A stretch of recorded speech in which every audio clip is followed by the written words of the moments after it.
Please sit down. The eagle-eyed amongst you will have noticed that on the very front inside page of your service sheet, it states that our deacon this morning is Laura, and in brackets, Ordinand.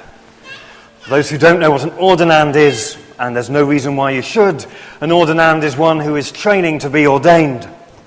For those of you who don't know what ordination is, it's becoming a deacon, a priest, a bishop, and having one of these fitted around your neck and being able to lead a life of extraordinary privilege, doing the sorts of things that currently I do and you allow and enable me to do. Very pleased to say, for those of you who don't yet know, that Laura is training to be ordained. So we thought that maybe today, All Saints' Day, was an appropriate occasion not only to recognize this, but to celebrate it, to hear some of her story, and to pray and bless her on her way as part of that whole Church of Christ's Saints. So we thought we would create a little scene here, and you can play the part of listeners in this conversation where perhaps only two of us do the speaking, but all of us are part of it. And just to create the atmosphere, we thought maybe some form of music to help would be useful. That's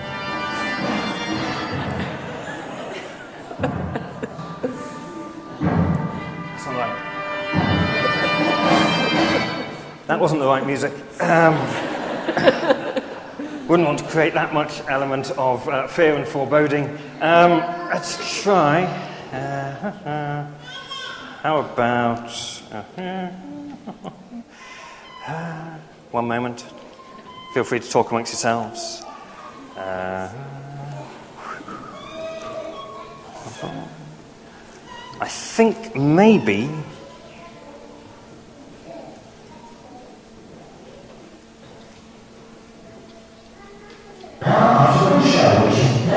Nope, that's not it either.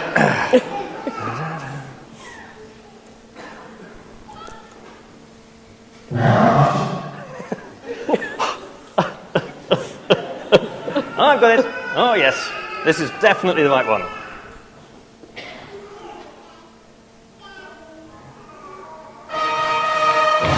That's the one.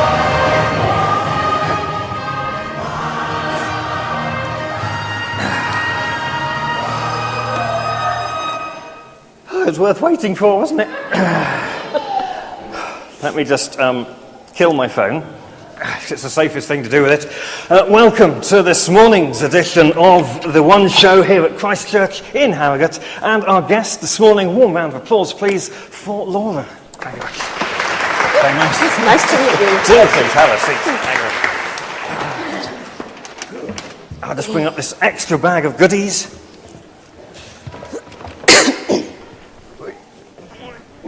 This gives you a whole new appreciation of people who have paid hundreds of thousands of pounds to be television presenters.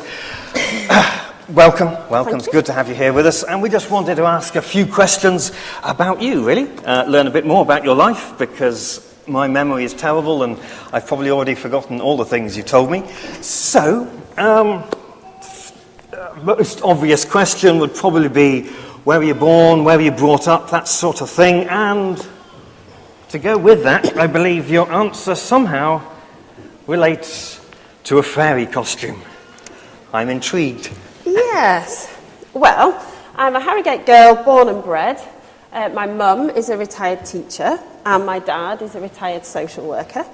Where the fairy costume fits in, actually, I've got a younger brother called Ben, who was really quite a nuisance growing up. Yeah, I really did find him quite a pain, to be honest. The problem was he was younger than me, you see, and so he wasn't a very good sport. So every time that I wanted to play fairies or princesses or My Little Ponies, he just wouldn't join in.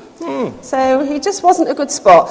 But now I do actually really rather like him, and we do get on very well. And he lives in Cirencester with his wife, and they have got a 2-year-old little boy called Eli.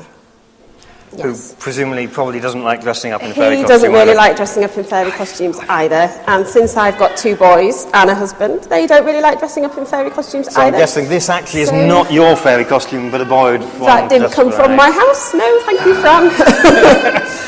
I have every sympathy with not wishing to dress up in a fairy costume. Okay, so born and bred in Harrogate. Yes. What about schooling? What do we have for that? I believe Anne of Green Gables. Yes. Put that one on there. And okay, this one I'm struggling to work out how it fits. A bright red cuddly lobster, for those who can't see at the back. How do those two fit into schooling? Okay. Well, I went to primary school at what is now Willow Tree, so I think we might have quite a few people here who go to what is now Willow Tree.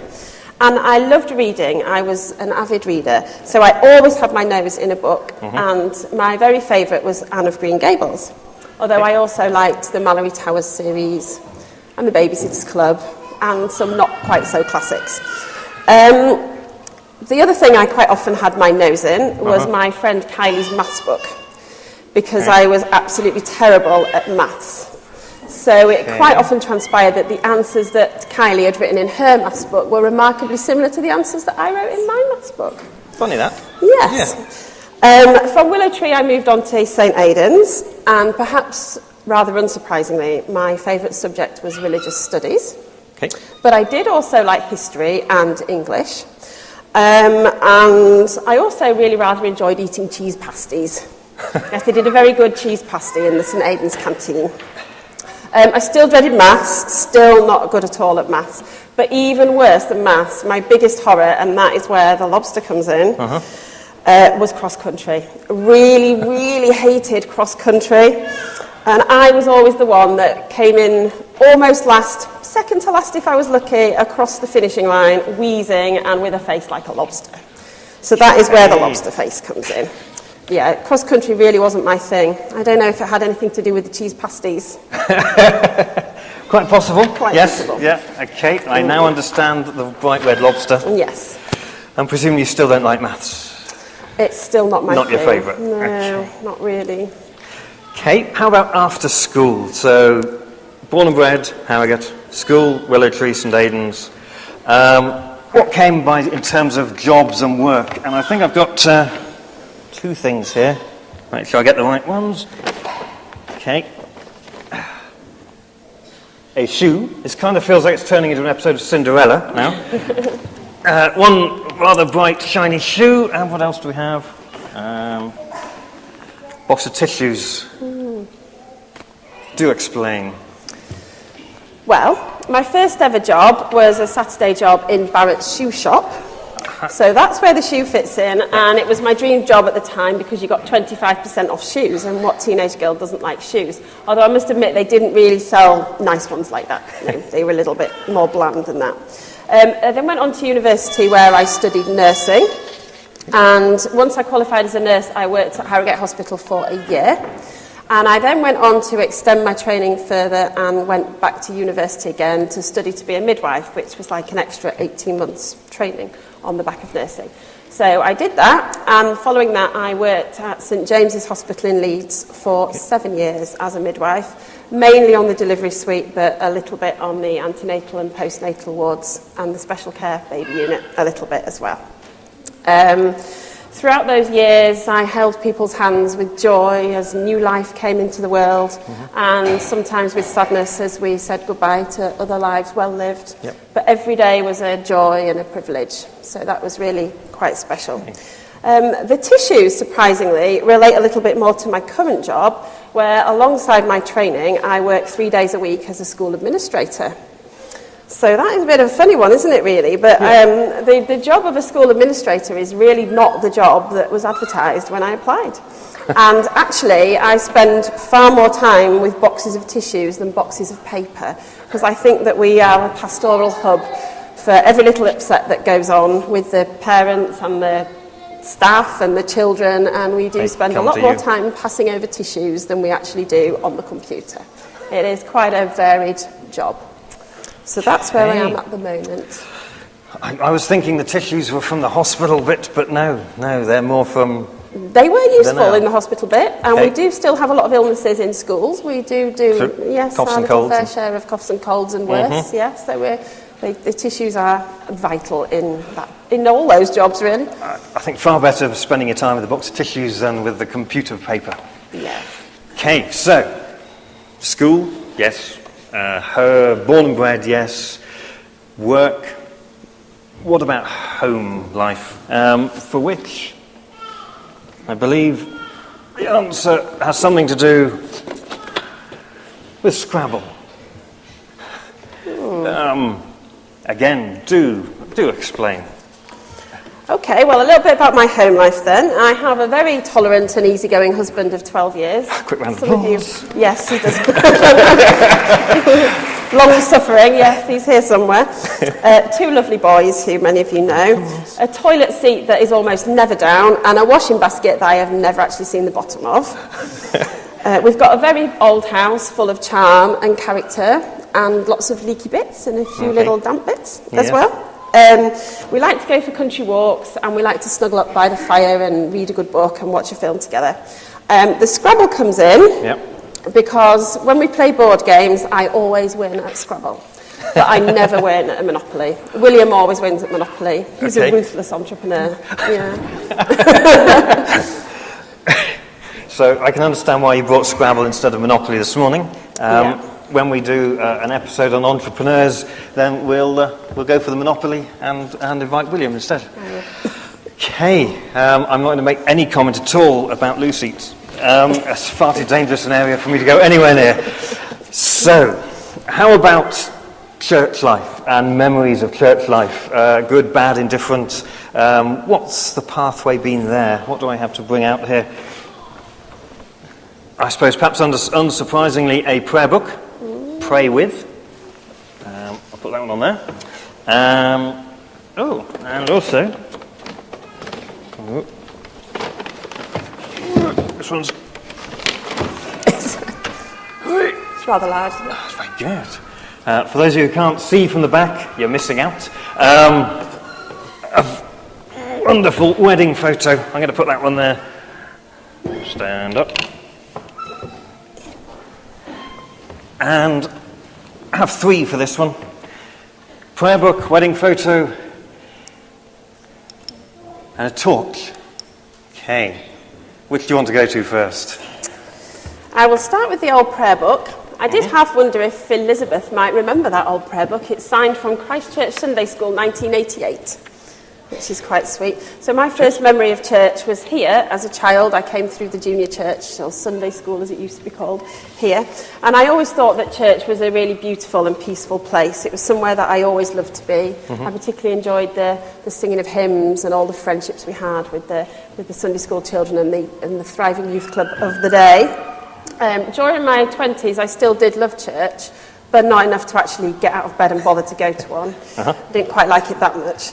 I had quite a few questions really at that time about what my faith was and what I actually believed and where I was at with that kind of thing. And I wasn't sure whether the church was something I really needed, whether it was something that I really had time for.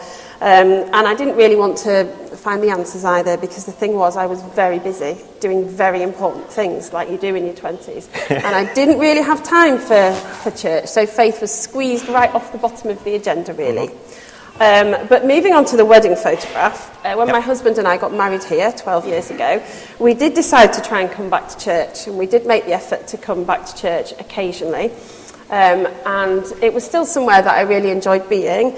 But the problem is, I think we do forget how daunting it can be for people to come back to church when you haven't been for a while or when you've never been. I think there's a few things that you just don't always feel sure about. You know, you might not know where is all right to sit. You might not know when you're meant to stand, which way you're meant to be looking when everyone suddenly turns and looks the other way and you were looking the other way and you weren't sure why. And I think there's a few little things that we sometimes forget when we come to church regularly, how difficult it can be for people when you feel a bit new and like you're not sure what to do. So that's where the wedding photo fits in, is when we did start to make an effort to try and come back. And then the torch comes in as part of the journey really. Of when the light was switched back on in terms of my faith was probably when our first son Joseph was born. He's now 11. I was very, very poorly after Joseph was born, and I was in hospital for quite a while. And during that time in hospital, I had a very strong sense of God's presence, like a renewed sense of God being there, and my faith kicked in a little bit, really. Yeah. And there was a really kind, lovely hospital chaplain who used to come and visit me each day and sit and say a prayer, and I found that really, really comforting. And that was kind of a bit of a light going back on moment for me, really. And I decided that I really did need to start going back to church, that actually I did need church and I did need the people at church. And that was something I wanted to come back to. So, of course, God had never left me. I had just left God, really. But I decided it was time to come back and search him out and find him. So that was a bit of a turning point, the light going back on in my journey. It seems from what you said, in terms of your home and family, but also the nursing, midwifery, the school work, that there's a great sense of vocation in a lot of that. Focus on the tissues and paper instead of the computers and paper, that sort of focus on people and life. So, the call now, the vocation now to follow calling into ordination, where did that one come from? Has that been long-term, short-term? Has it been a very straight, direct path, or more winding and circuitous? And you're nodding. For which I believe your answer in some way relates to a very substantial homework project. What a scary thought. Okay. A book of maps. And... ooh. This one's quite fun. An exceedingly exciting car. So, intrigued. Where, in terms of your current calling and sense of vocation, do the homework project, the book of maps, and the car fit in, and in which order? Okay. So, it was during that same year, really, initially, that I'd been quite poorly after having Joseph, that I first felt a call to ministry in the church.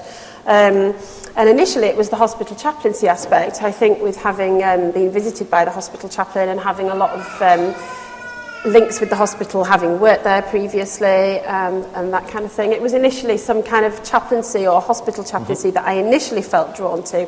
But the thing was, I was a very busy mum. I'd just had a baby. Everyone who is a mum knows how busy that is in the early days. Lots of other callings and challenges and vocations to deal with at that time. So I just ignored that particular calling and feeling at that time, really.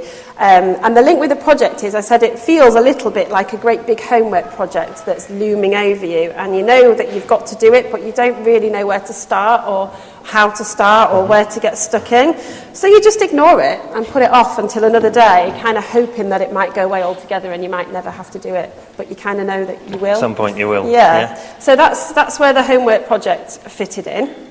And the maps were, when I kind of got going a little bit with the journey, because of my initial reluctance to listen to that call, my path was rather a winding one. So you said about the path being straight in. It wasn't particularly complicated. It was just a long winding path to get going, really.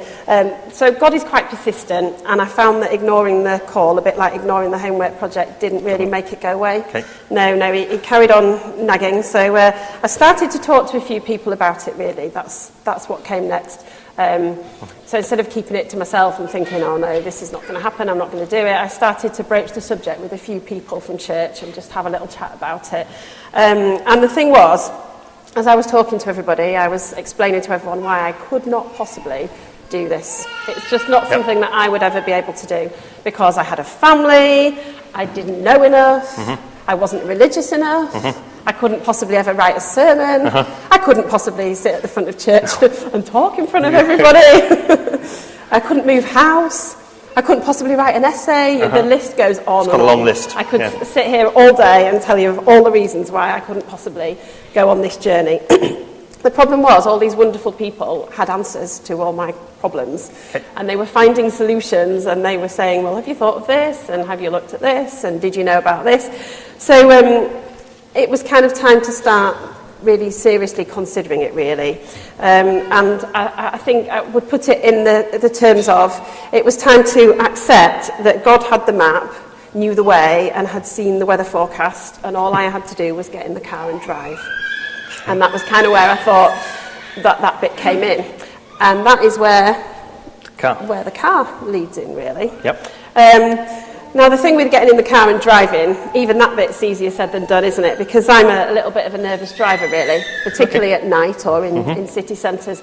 And a bit of a partial issue is that my actual college, I have to drive right through this Leeds city centre at rush hour. So even the practicalities of it, in the actual real terms of driving, there is a bit of an issue there. So you have to get over these little worries and challenges, don't you? But I am now finally on that right road, and it does feel like I'm on the right road. Even though I've still got a lot of questions and a lot of nervousness and lots of other things, I do feel like I'm on the right path.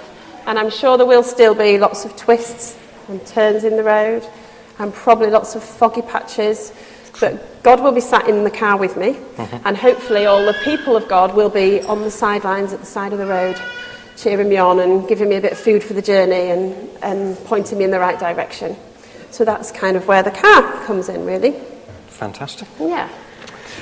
So I think you've been very generous in explaining not only these objects, but also most aspects of your life. And also part of how you've come to be at this point. So, I think it would be fair to say, could we please give Laura a very warm round of applause? Thank you very much. thank you. Thank you. I'll let you go down.